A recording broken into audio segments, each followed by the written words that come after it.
Көпчүлүк көрүүчүлөр тасмалардагы графиканы жактырышпайт жана тасмаларды чыныгы эффекттердин жардамында тартууну туура көрүшөт. Андай көрүүчүлөргө CGI бат эле байкалып каларын жана ар дайым билинээрин айтышат. Керек болсо кээ бир режиссерлорда, мисалы Кристофер Нолан, компьютердик графиканы тасмаларында минимум түрдө колдонууга аракет кылышат. Бирок компьютердик графика кинематографиянын негизги бир бөлүгүнө айланды жана көпчүлүк кинолордо колдонулганы сезилбейт. Бүгүнкү чыгарылышта биз графика эмне себептен колдонуларын жана кантип аны билгизбей тасмага кошоору жөнүндө айтып беребиз. Кино көрүүчүлөрдү компьютердик графика пайда болгонго чейин эле алдап келишкен. Ал үчүн колго тартылган фондорду колдонушкан. Көпчүлүк учурда кинолор тартуу павильондорунда тартылган. Ал жакта айлана чөйрөнү чагылдыруу үчүн гигант холсторду жасашчу. Негизинен алар реалдуу көрүнгөн. Көпчүлүгү сүрөт экендигин сезбеген. Мындай кинолордун арасынан экинчи өгөй ата тасмасын айтсак болот. Жаш каарман эркиндик эстелигине терезеден караган сахнасы дал ушундай сүрөттүн жардамында тартылган. Павильондун ичинде бөлмө курулуп, терезе артына эркиндик эстелигинин сүрөтү бар холст илинген. Бирок оригиналдуу постановкадан улам каарман чындыгында эле Нью-Йоркто жүргөндөй сезилет.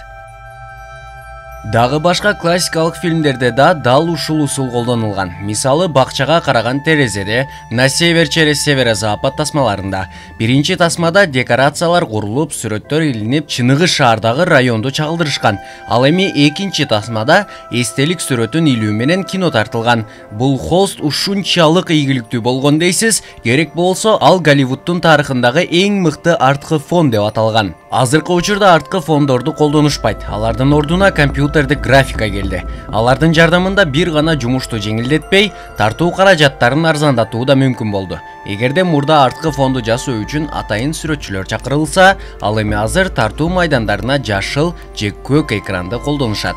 Анан пост-продакшн учурунда анын ордуна айлана чөйрөнү коюп коюшат. Муну менен иштөө алдын ала тартылган фондор менен иштегенге караганда бир топ эсе жеңил. Себеби сүрөттөр тартылган учурда так бир гана ракурс менен тартууга мүмкүн эле.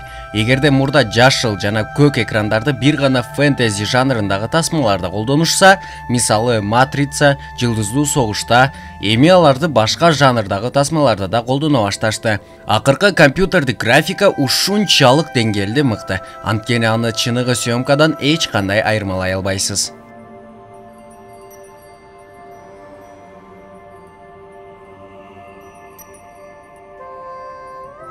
Тасмалардан сырткары компьютердик графика теле жаатында да популярдуулукка ээ. Мисалга алсак, ЛТР Билим Илим каналынын жакында эле чыккан Кинотайм программасынын жаңы чыгарылышында компьютердик графика колдонулган.